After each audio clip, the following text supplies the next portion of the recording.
أعوذ بالله من الشيطان الرجيم. بسم الله الرحمن الرحيم. والعاديات ضبحا فالموريات قدحا فالمغيرات صبحا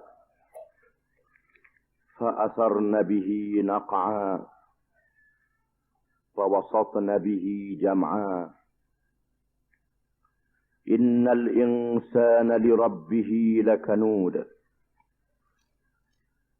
وإنه على ذلك لشهيد وإنه لحب الخير لشديد أفلا يعلم إذا بعثر ما في القبور وحصل ما في الصدور إن ربهم بهم يومئذ لخبير.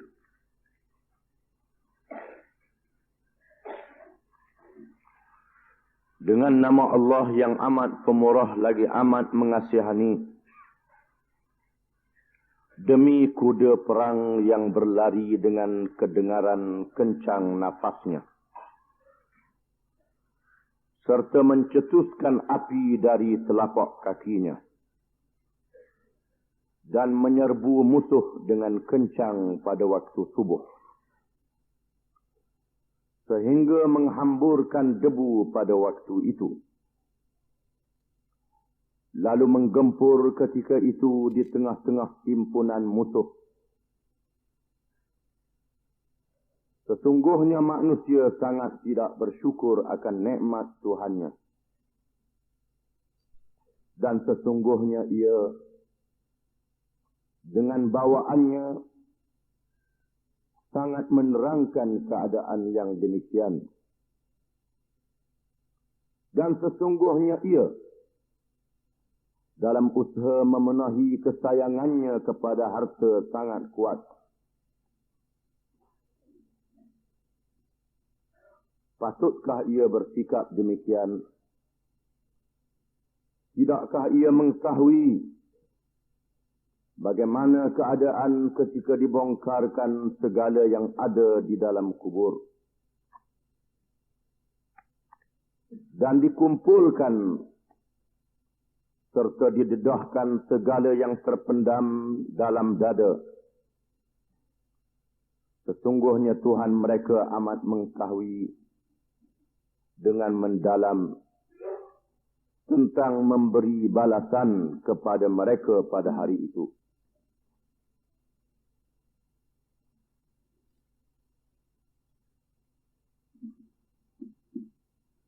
Surah yang kita baca ini dikenali dengan Suratul Adiyat. Ianya termasuk di kalangan surah Makkiyah. Setengah ulama menyatakannya termasuk di kalangan surah Madaniyah. Tetapi pendapat yang kuat,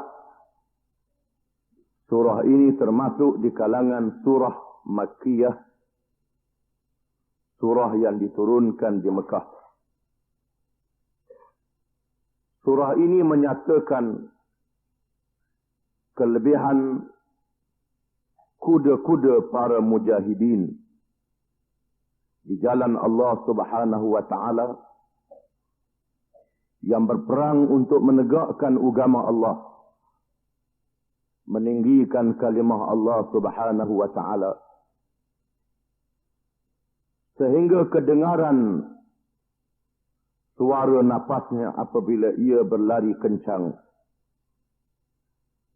sehingga berapi daripada kakinya yang bersentuh dengan batu-batu yang kejal,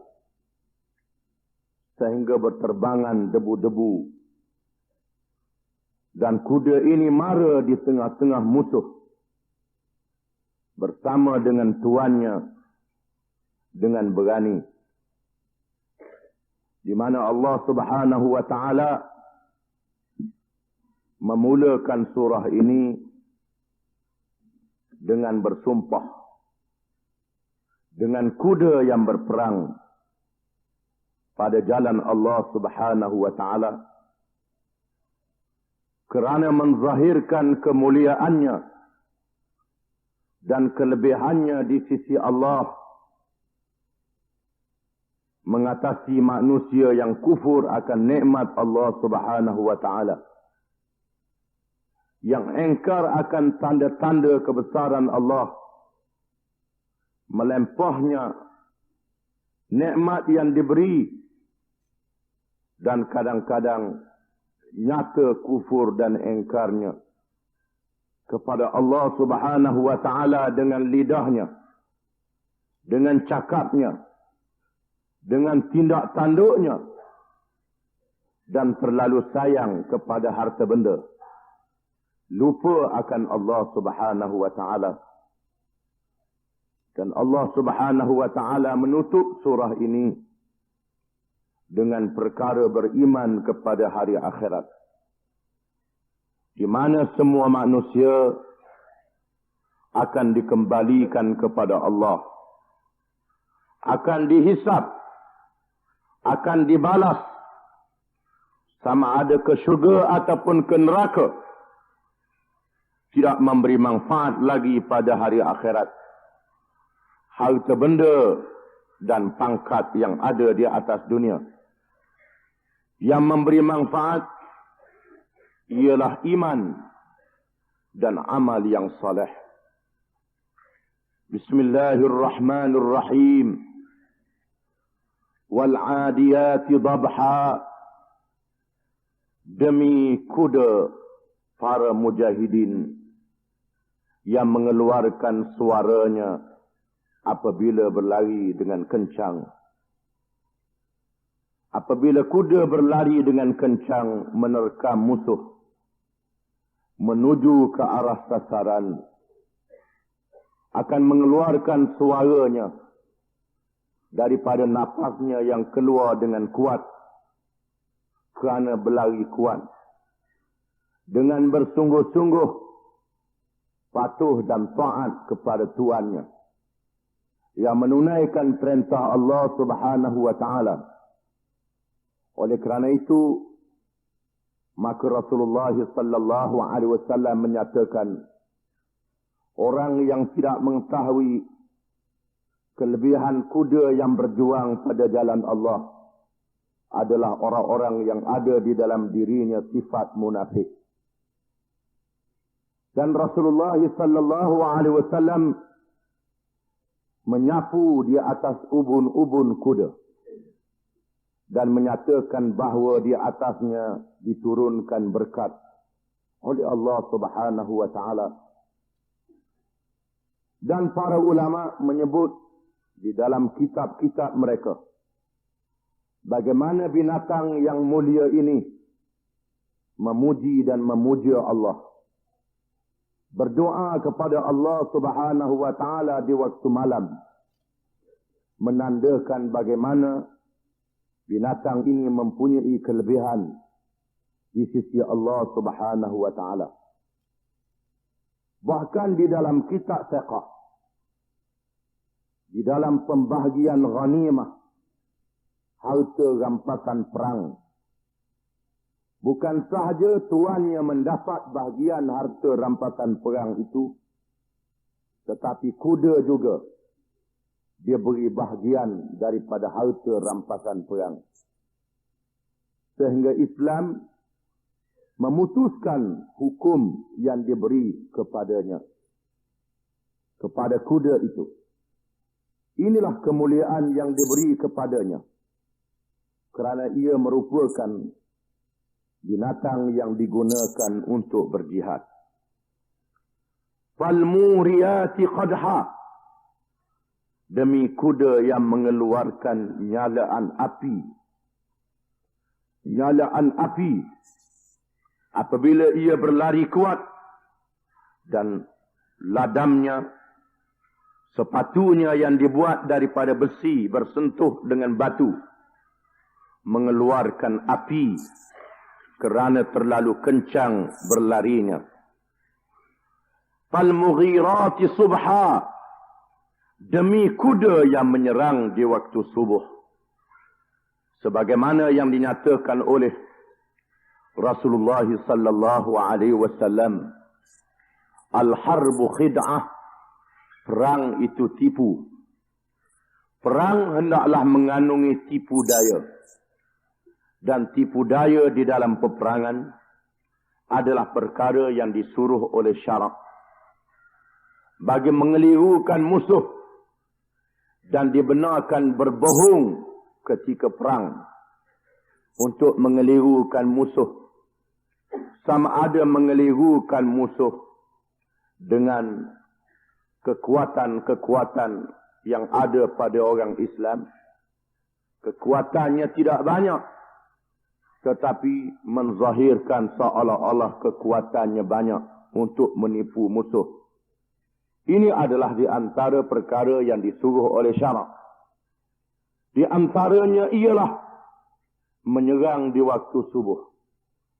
Sebaik saja naik fajar, kelihatan cahaya, terus dilancarkan serangan.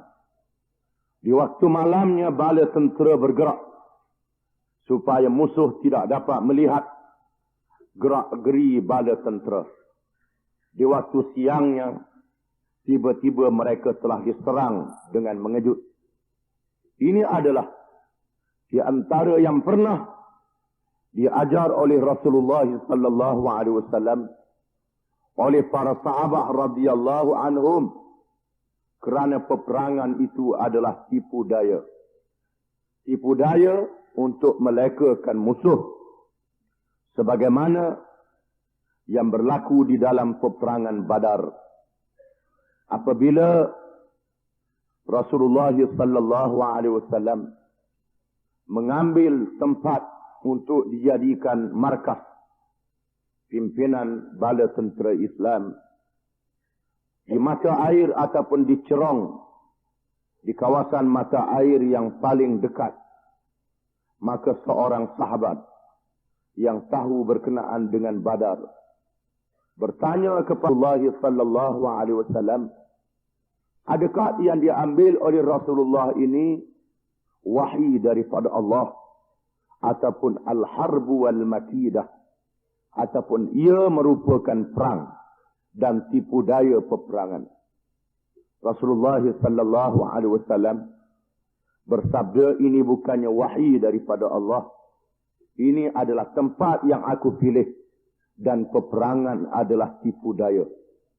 Lalu sahabat itu berkata, wahai Rasulullah, tempat ini tidak boleh untuk dijadikan markas. Sepatutnya kita hendaklah mengambil di tempat mata air yang paling dekat dengan musuh. Dan kedua-dua mata air lagi berada di belakang kita, supaya kita mendapat bekalan air, musuh tidak mendapat bekalan air. Dan mereka dalam keadaan dahaga sehingga mereka lemah kerana tidak cukup bekalan air. Lalu Rasulullah sallallahu alaihi wasallam menerima pendapat yang diberi oleh sahabat itu dan berpindah kepada tempat yang dicadangkan. Kerana peperangan itu adalah tipu daya. Rasulullah sallallahu alaihi wasallam di dalam peperangan tidak memberitahu di mana dia nak pergi. Di mana dia nak pergi, ke arah mana, ke utara ataupun ke selatan. Tidak dia beritahu. Sehingga bala tentera Islam ikut sama. Dan mengikut arahan Rasulullah sallallahu alaihi wasallam, kerana peperangan itu adalah tipu daya. Di antara tipu daya peperangan itu ialah bergerak di waktu malam, supaya musuh tidak nampak. Musuh tidak sedar. Dia sedar hanyalah apabila dia diserang dengan mengejut. Fal-mughirati subha. Demi kuda-kuda yang menyerang di waktu subuh. Di waktu subuh pagi dia menyerang. Dan waktu pagi adalah waktu berkat. Sebagaimana yang dinyatakan oleh Rasulullah sallallahu alaihi wasallam Allahumma barik li ummati fi bukuriha. Ya Allah, ya Tuhanku, berilah berkat kepada umatku pada waktu paginya. Berilah berkat kepada umatku pada waktu pagi. Oleh kerana itu, kepada orang yang nak musafir, adalah lebih afdal dia musafir di waktu awal pagi. Kerana waktu awal pagi adalah waktu keberkatan, yang termasuk di dalam doa Rasulullah sallallahu alaihi wasallam. Kita nak keluar bekerja pun, keluar di waktu pagi, yakni setelah sembahyang subuh. Setelah kita menunaikan sembahyang subuh, berzikir menyebut nama Allah Subhanahu wa taala, kita keluar. Dan di dalam surah ini Allah Subhanahu wa taala bersumpah dengan kuda-kuda perang sabil yang menyerang musuh di waktu pagi. Fa'atarna bihi naq'a, lalu mengeluarkan debu-debu yang berterbangan. Kerana terlalu kencangnya berlari, sehingga mengeluarkan debu-debu yang banyak. Debu yang menjulang ke langit. Dan debu yang menjulang ini pun adalah sebahagian daripada cara untuk menipu daya musuh. Sebagaimana yang dilakukan oleh Khalid ibn al-Walid radhiyallahu anhu di dalam peperangan Mu'tah yang terkenal. Apabila Rasulullah sallallahu alaihi wasallam yang mengarahkan bala tentera Islam supaya memerangi bala tentera musuh di suatu tempat yang bernama Mu'tah, dan Rasulullah sallallahu alaihi wasallam berpesan supaya yang menjadi ketua mereka ialah Zaid bin Harithah. Sekiranya Zaid gugur, maka hendaklah diganti oleh Abdullah bin Rawaha. Sekiranya Abdullah bin Rawaha gugur syahid, maka hendaklah diganti. Sekiranya Zaid bin Harithah gugur, hendaklah diganti oleh Ja'far bin Abi Talib. Sekiranya Ja'far syahid, hendaklah diganti oleh Abdullah bin Rawaha. Lalu bala tentera Islam yang jumlahnya beberapa ribu orang, tiba-tiba mereka terserempak dengan puluhan ribu bala tentera Rom. Ratusan ribu bala tentera Rom. Bala tentera yang terlalu besar, yang berpuluh kali ganda, lebih ramai dan lebih banyak daripada mereka. Mereka mengambil keputusan tidak undur. Lalu mereka bertempur dan berlaku suatu mukjizat kepada Rasulullah sallallahu alaihi wasallam, di mana ketika pertempuran itu berlaku di Mu'tah yang jauhnya ribu batu daripada Madinah, Rasulullah sallallahu alaihi wasallam telah diberitahu oleh Allah Subhanahu wa taala, seolah-olah dia nampak apa yang berlaku di Mu'tah dan menceritakan kepada sahabat-sahabatnya di Madinah apa yang berlaku.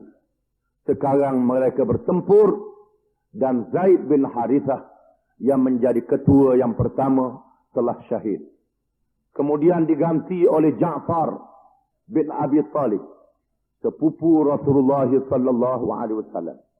Zaid anak angkat Rasulullah sallallahu alaihi wasallam sendiri telah syahid, diganti oleh Ja'far bin Abi Talib, sepupu Rasulullah sallallahu alaihi wasallam. Lalu Ja'far mengambil bendera tentera Islam yang menjadi semangat kepada bala tentera Islam. Tangan kanannya dipancung putus, lalu dia memegang bendera dengan tangan kiri. Tangan kirinya putus, lalu dia memegang bendera dengan lengannya yang masih ada, dan seterusnya dia gugur syahid. Dan seterusnya datang pula Abdullah bin Rawaha, iaitulah penyair Rasulullah sallallahu alaihi wasallam yang berasal dari Madinah, mengambil bendera itu, dan Abdullah bin Rawaha juga syahid. Sekarang bala tentera Islam tidak ada ketua, kerana yang disebut namanya hanyalah 3 orang, iaitulah Zaid bin Harithah, Ja'far bin Abi Talib dan Abdullah bin Rawaha. Tidak ada lagi ketua yang disebut namanya. Tiba-tiba kata Rasulullah sallallahu alaihi wasallam, sekarang tampil ke hadapan saifun min suyufillah, satu pedang daripada pedang-pedang Allah, iaitulah Khalid ibn al-Walid radhiyallahu anhu, yang masuk Islam, yang baru masuk Islam. Satu pedang daripada pedang-pedang Allah telah pergi ke hadapan dan memimpin bala tentera Islam.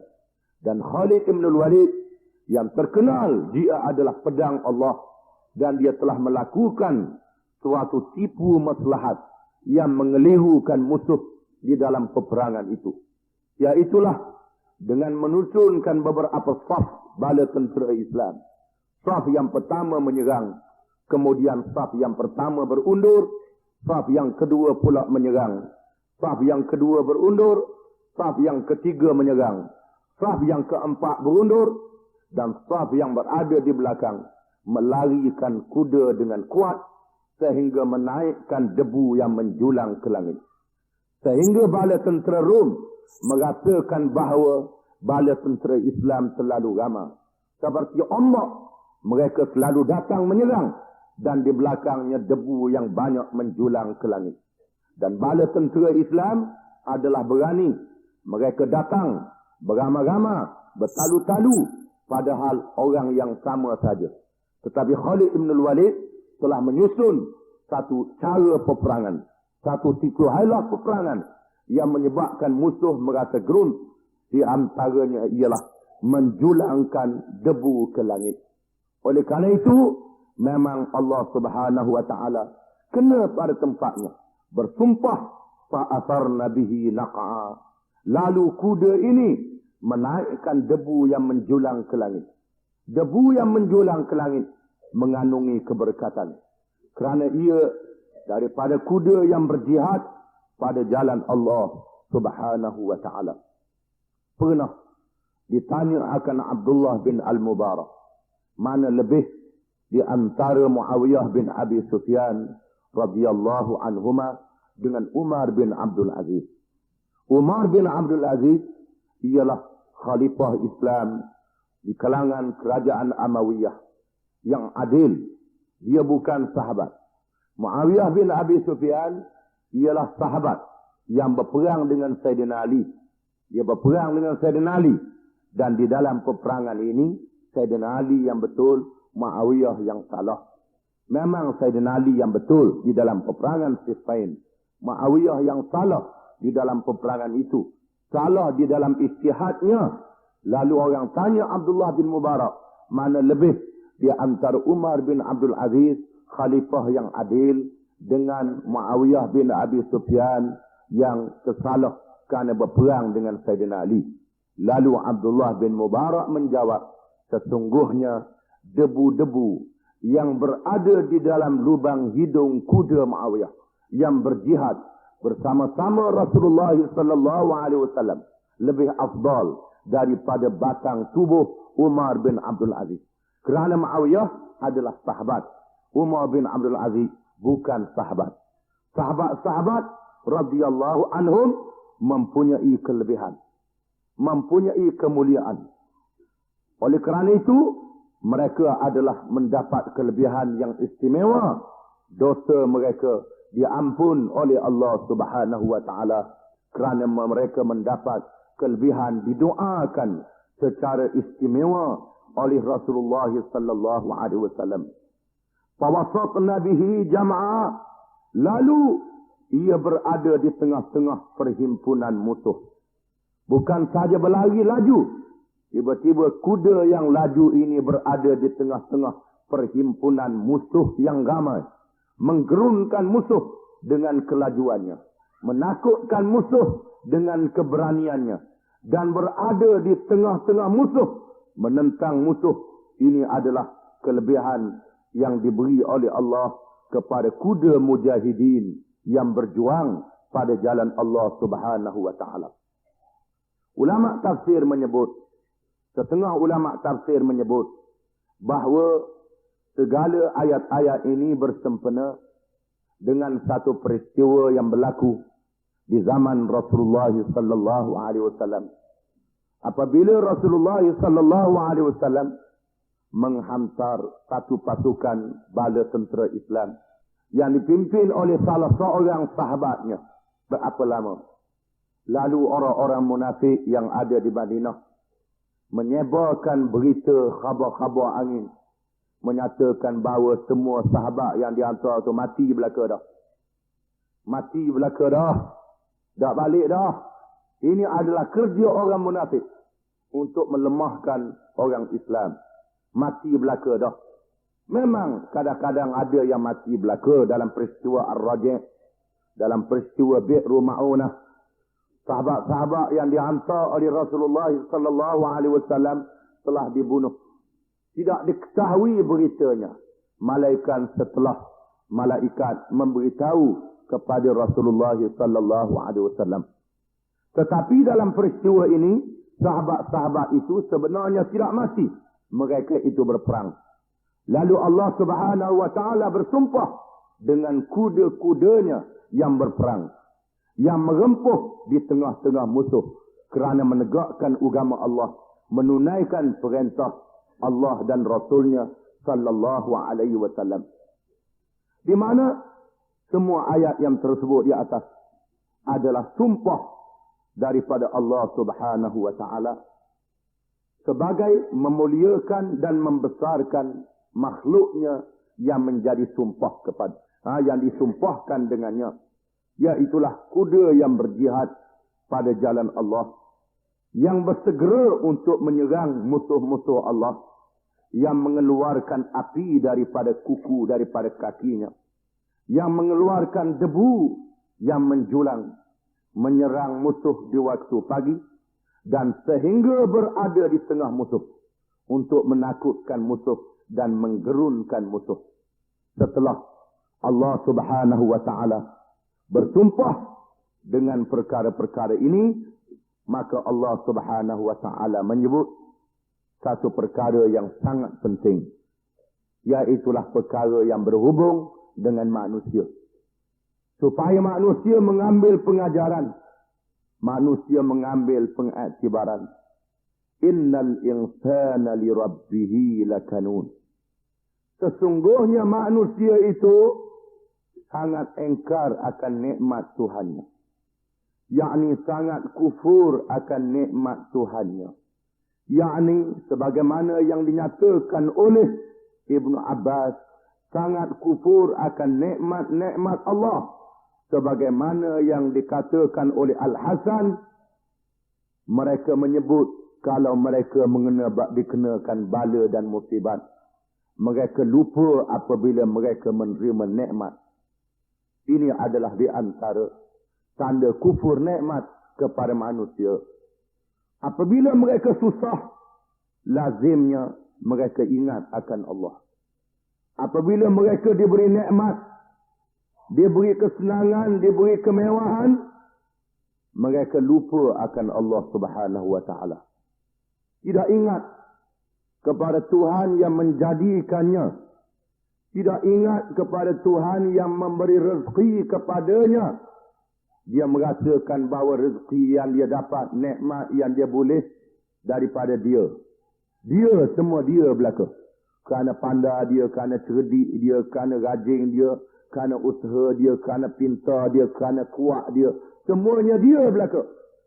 Dia lupa bahawa semua nikmat itu adalah kurnia daripada Allah Subhanahu wa taala. Wa innahu ala zalika lasyahid. Dan sesungguhnya ia di atas yang demikian itu menyaksikan.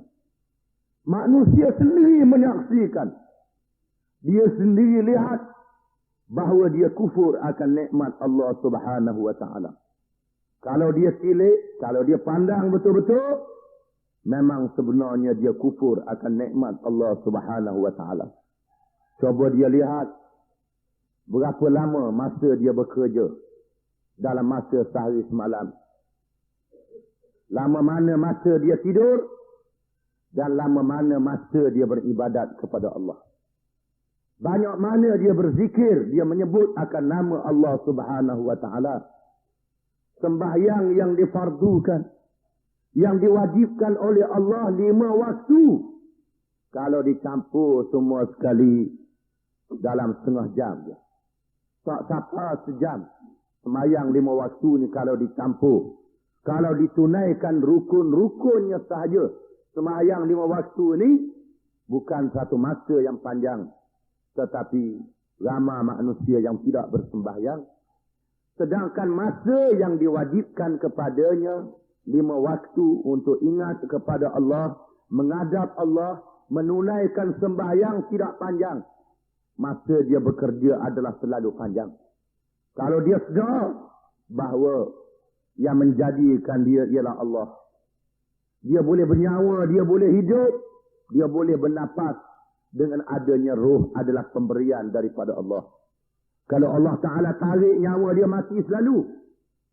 Kalau Allah Ta'ala tarik udara-udara yang perlu untuk dia bernyawa, dia tidak boleh hidup. Dia tidak mengerjakan dosa. Dia pelihara oleh Allah daripada dosa.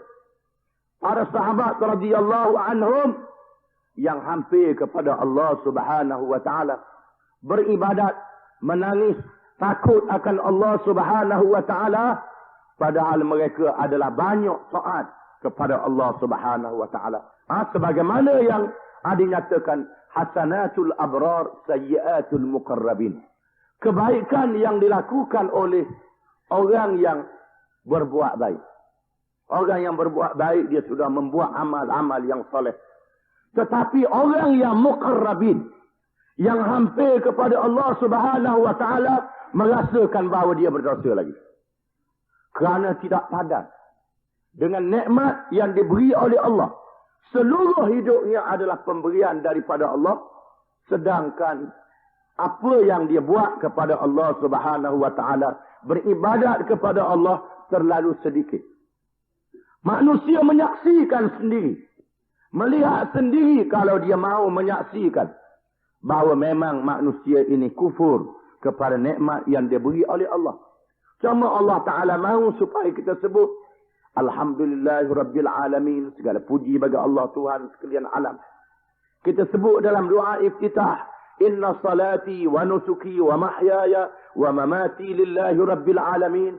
Sesungguhnya sembahyang aku, ibadat aku, hidup aku, mati aku, semata-mata kerana Allah Tuhan sekalian alam. La syarika lahu, tiada sekutu baginya. Wa bidzalika umirtu, demikian itulah aku disuruh. Wa ana minal muslimin, dan aku termasuk di kalangan orang Islam yang menyerah diri kepada Allah. Semuanya daripada Allah, hidupnya daripada Allah, semuanya daripada Allah. Sebagaimana yang dinyatakan oleh Allah, kaifa takfuruna billah wa kuntum amwatan fa ahyaakum thumma yumitukum thumma yuhyikum thumma ilaihi turja'un. Bagaimana kamu kufur akan Allah, padahal kamu dahulunya tidak ada. Kamu dahulunya tidak ada. Tak ada di atas muka dunia ini. Kemudian ia menghidupkan kamu. Dia mengadakan kamu. Kemudian ia mematikan kamu. Kemudian dia menghidupkan kamu. Kemudian kepadanya kamu dikembalikan. Bagaimana kamu kufur akan Allah Subhanahu wa Ta'ala?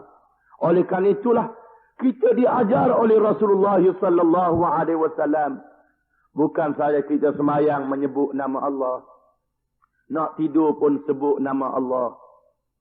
Bismika ahya wa amut, bismika Allahumma ahya wa amut. Dengan namamu aku hidup dan aku mati.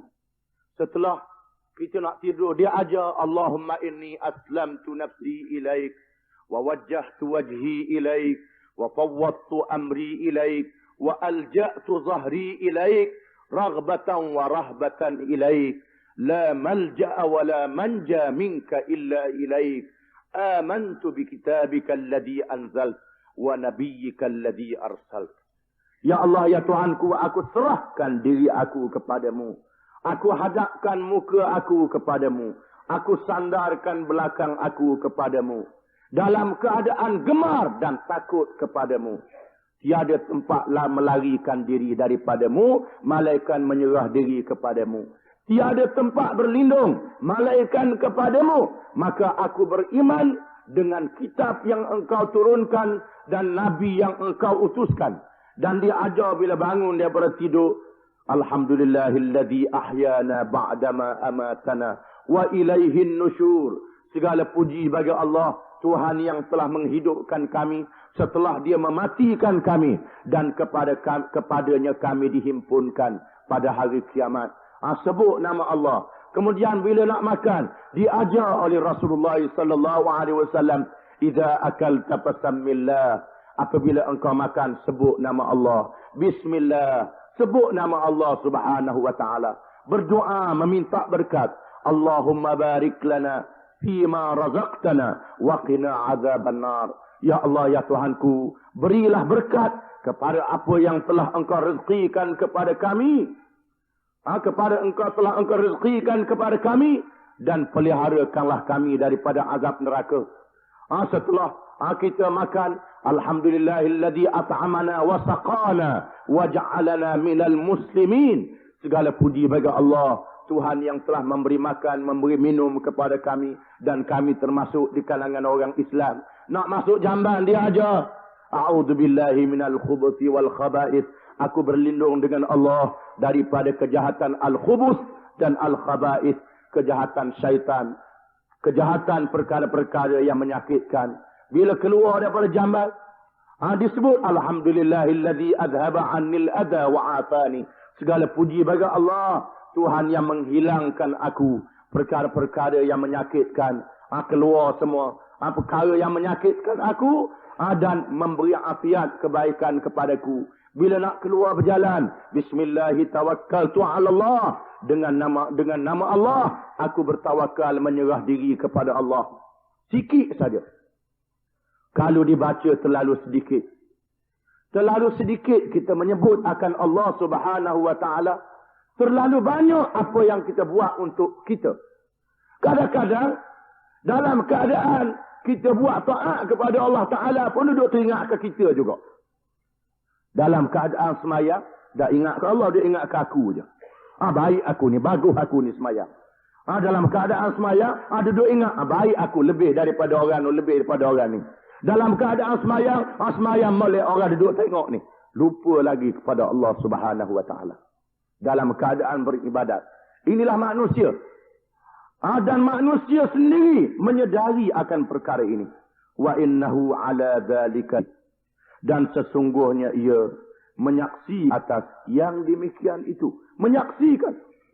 Oleh kerana itu Rasulullah sallallahu alaihi wasallam menyebut, syaddidu wa qaribu fa innahu lan yanjua ahadun bi'amalih.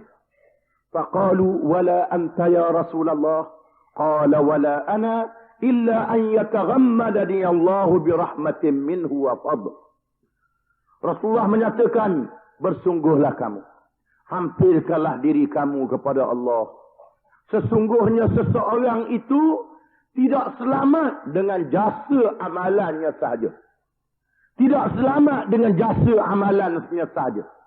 Memang Allah Ta'ala berjanji kalau orang itu beriman, mengerjakan amal yang soleh, Allah Ta'ala nak beri balasan syurga, balasan baik. Itu janji daripada Allah. Tapi kalau dikira amalan itu tidak padan, syurga yang terlalu besar yang Allah Ta'ala beri, syurga yang terlalu banyak nikmat yang Allah Ta'ala beri, semayang sikit je, iman tu tak banyak mana je, tidak padan dengan nikmat yang Allah Ta'ala beri. Lalu sahabat bertanya, engkau juga begitu wahai Rasulullah? Aku juga begitu. Malaikat Allah Ta'ala memberi kurnia dan ganjaran kepada aku.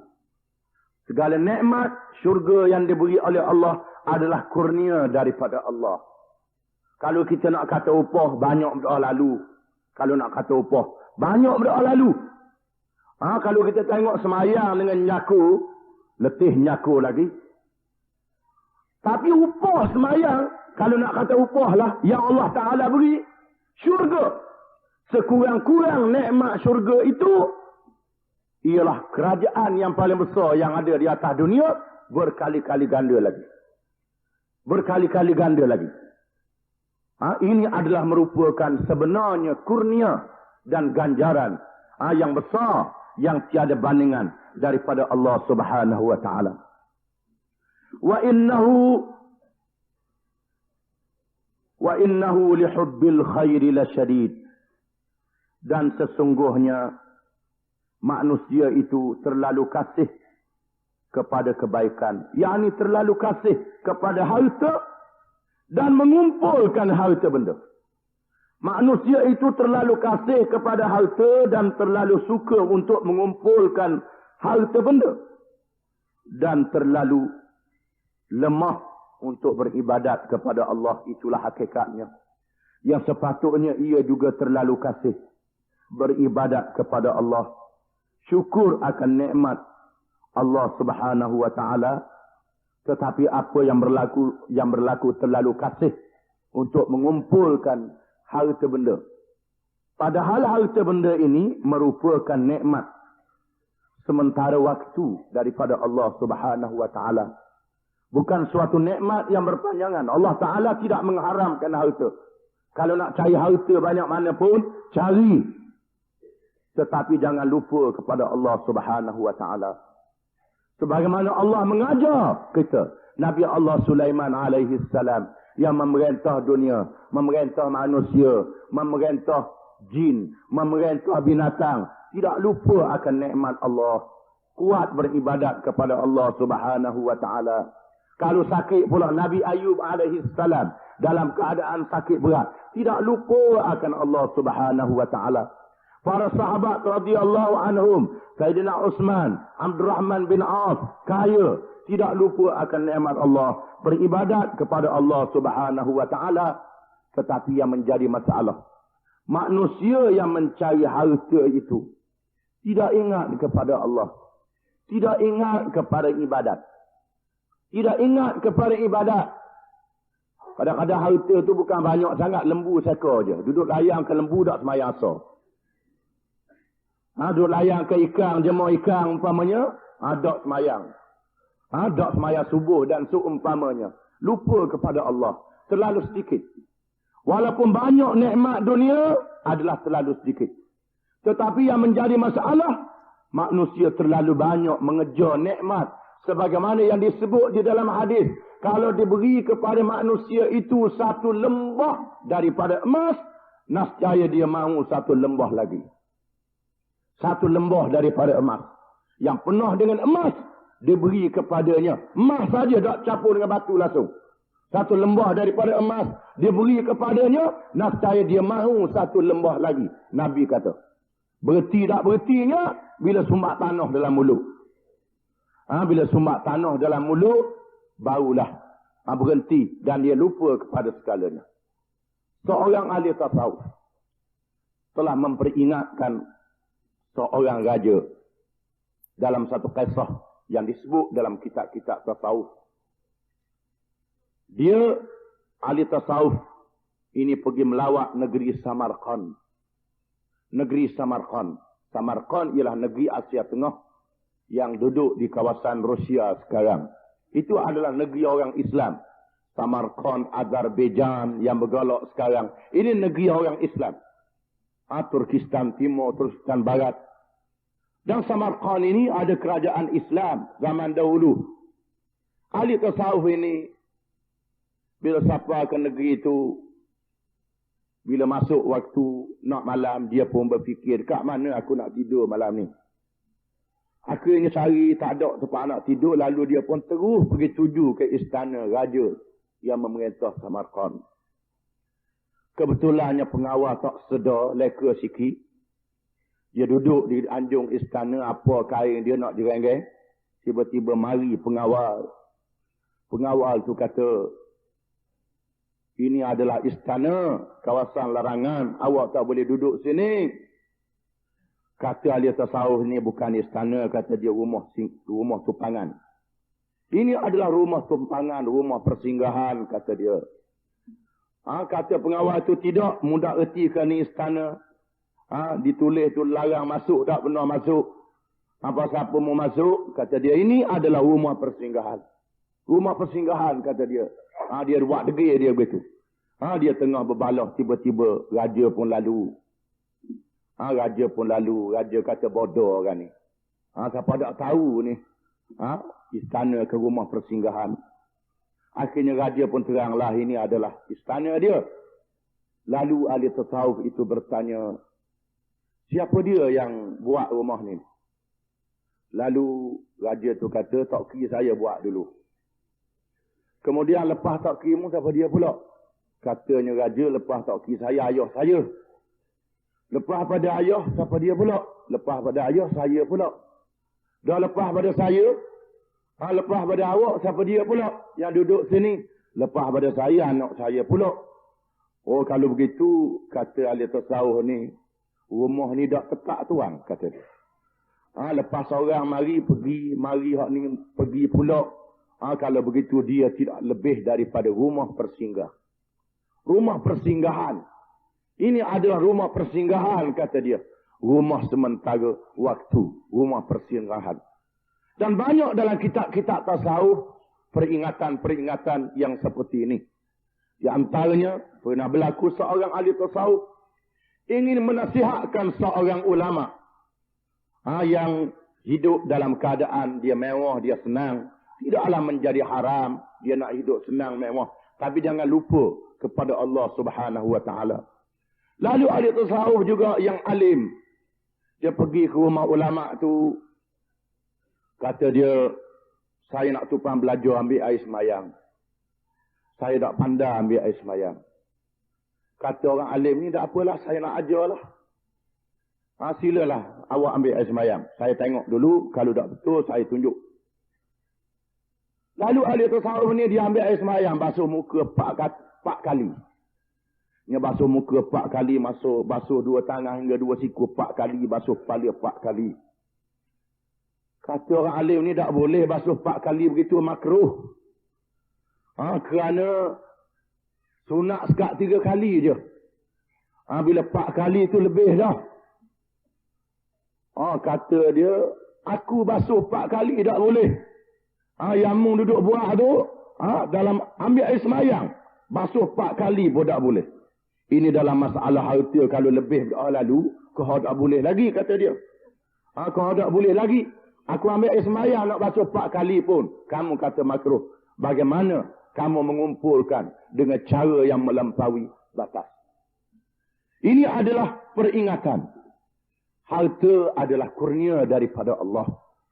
Syaratnya yang ada harta hendaklah mengeluarkan zakat. Hendaklah bersedekah. Hendaklah memberi sumbangan. Zakat ini, perkataan zakat ni dengan makna membersihkan, menghidupkan. Zakka, yuzaki, zakah. Dengan makna membersihkan, menghidupkan. Tujuannya ialah untuk membersihkan harta. Menyuburkan harta dan memberkatkan harta. Yang menjadi masalahnya ialah dosa pahala ni tak nampak. Berkat benda tak nampak. Kalau berkat ni nampak serupa dengan cat. Bila kita cat rumah nampak merah hijau senang. Yang jadi masalahnya yang dikatakan berkat itu benda tidak nampak. Ini suatu ujian daripada Allah Subhanahu wa taala. Allah Taala tahu bahawa manusia terlalu kasih kepada kebaikan yang dia beri kepadanya. Kalau minta doa murah rezeki sama. Minta doa murah rezeki, minta doa panjang umur. Tak minta doa lah supaya perangai jadi molek. Akhlak jadi bagus. Dipelihara daripada kejahatan. Jarang minta doa. Bila suruh minta doa, minta murah rezeki lah. Minta panjang umur lah. Kalau boleh nak hidup sama. Dia tak sedar kalau hidup sama nak jalan pun tak elok. Kalau hidup sama tua pun tak lalu, tak boleh nak jalan pula, nak makan pun tak lalu. Dengan sebab itu Nabi SAW pernah berdoa, Allahumma inni a'udzubika min an uradda ila arzalil umur. Ya Allah, ya Tuhanku, aku berlindung denganmu bahawa aku ni dipanjangkan sehingga nyanyuk. Bukan orang yang nyanyuk tu tak baik. Itu adalah kafarah daripada Allah. Orang yang panjang umurnya, yang baik amalannya adalah baik. Adalah baik. Umurnya panjang, amalannya baik. Peluang untuk beribadat kepada Allah lebih panjang.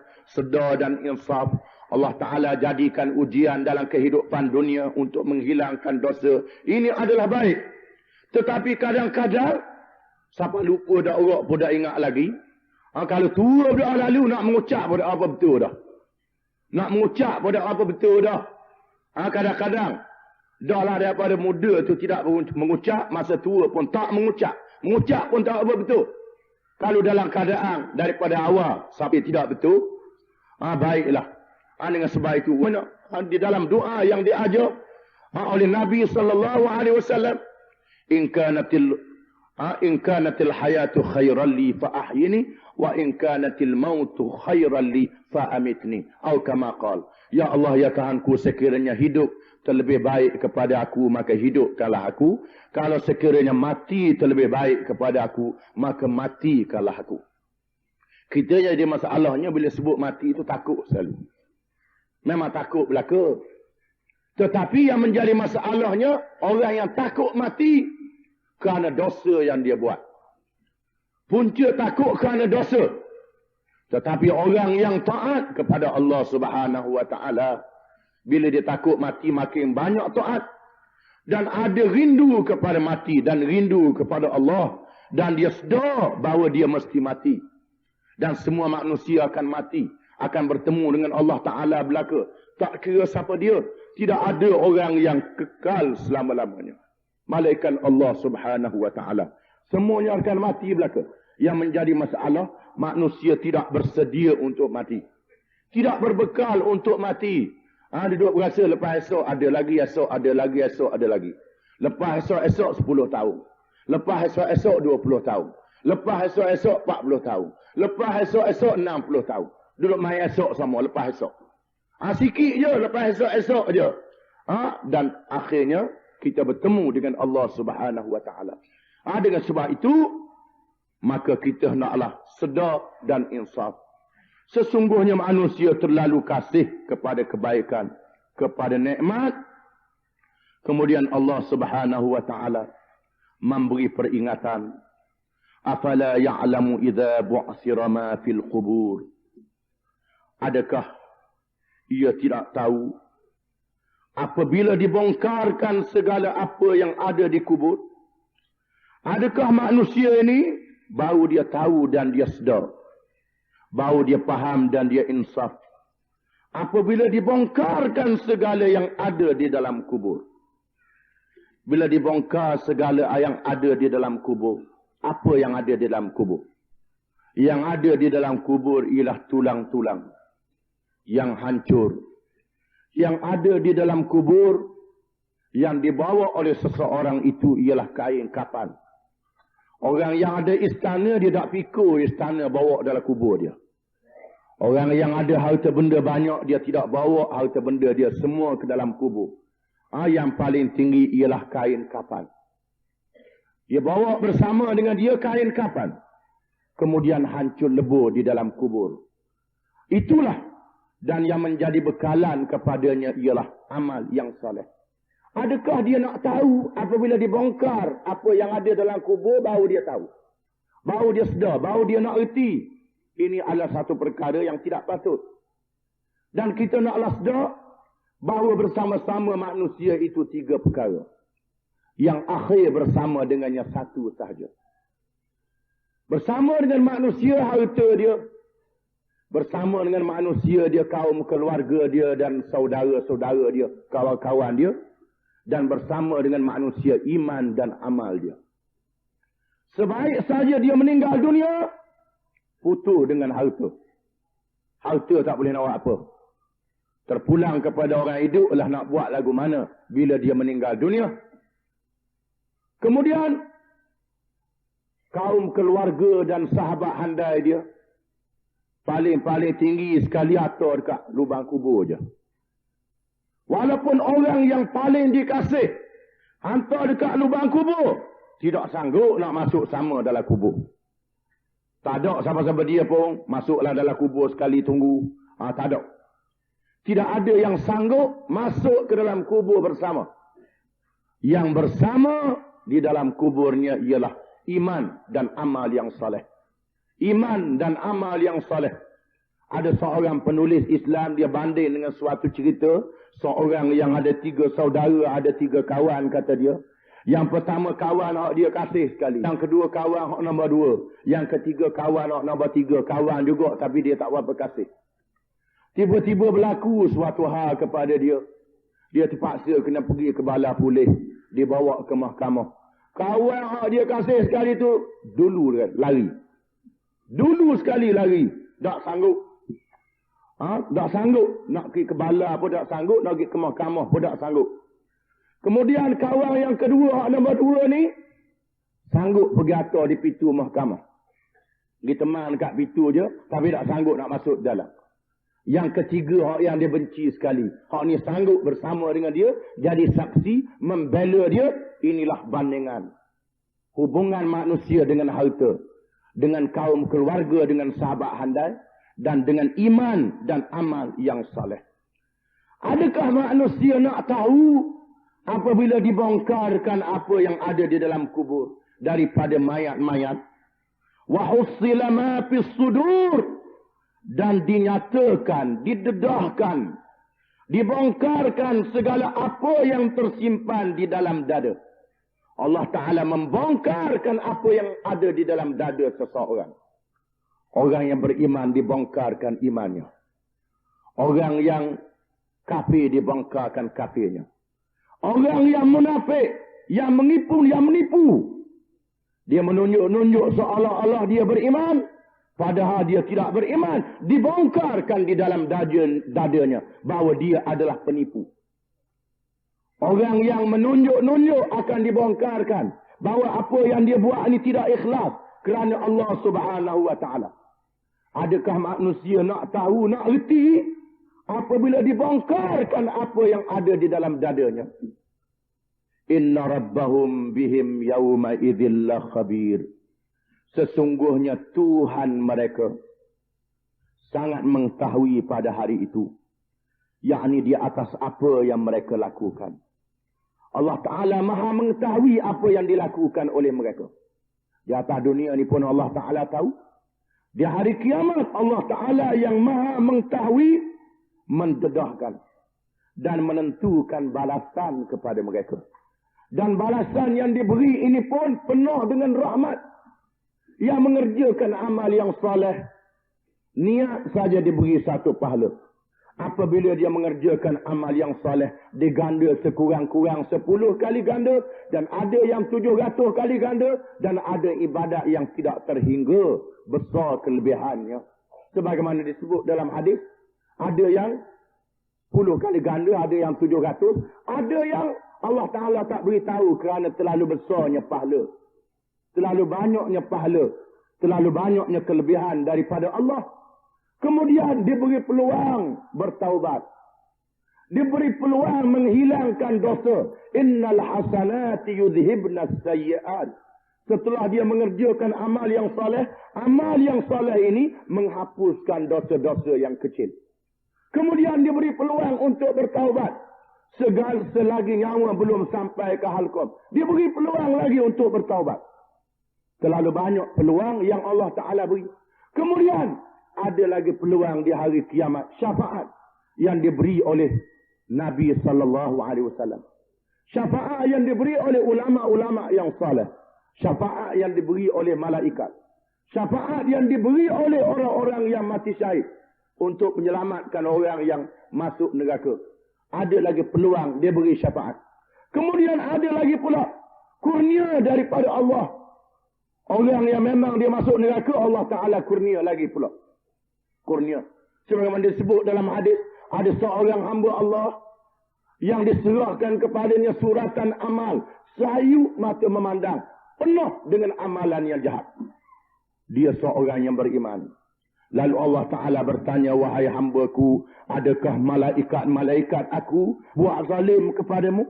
Allah Ta'ala tanya dia, adakah malaikat aku buat zalim kepadamu? Lalu hamba itu berkata, tidak wahai Tuhanku, malaikat tak buat zalim. Takut malaikat aku salah tulis aku. Hamba itu berkata, tidak wahai Tuhanku, apa yang saya buat ini memang dosa sungguh. Di mana hamba yang beriman yang banyak dosa ni, mengaku di hadapan Allah. Banyak memang dosa sungguh. Memang saya buat dosa ini, wahai Tuhanku.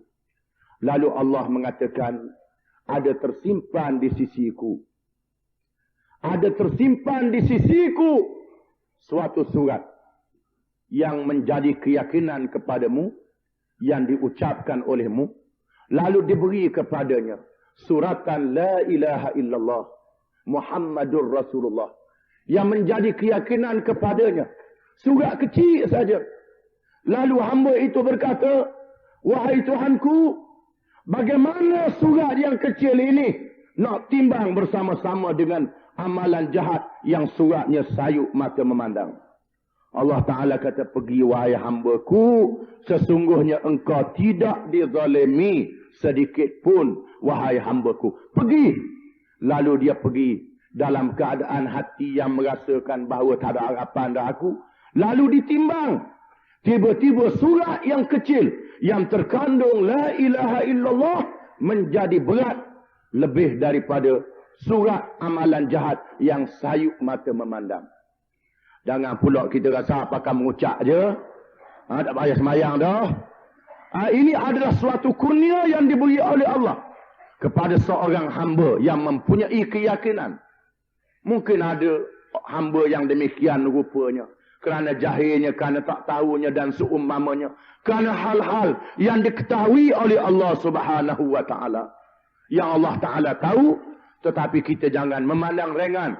Mengucap 2 kalimah syahadah dan menunaikan tuntutan-tuntutan syahadah. Allah Ta'ala tahu apa yang ada di dalam hati. Pada hari itu, Allah Ta'ala tentukan. Sama ada seseorang hamba itu pergi ke syurga ataupun pergi ke neraka. Mudah-mudahan Allah Ta'ala memberi kurnia kepada kita di dunia dan memberi kurnia kepada kita pada hari kiamat. Wallahu a'lam.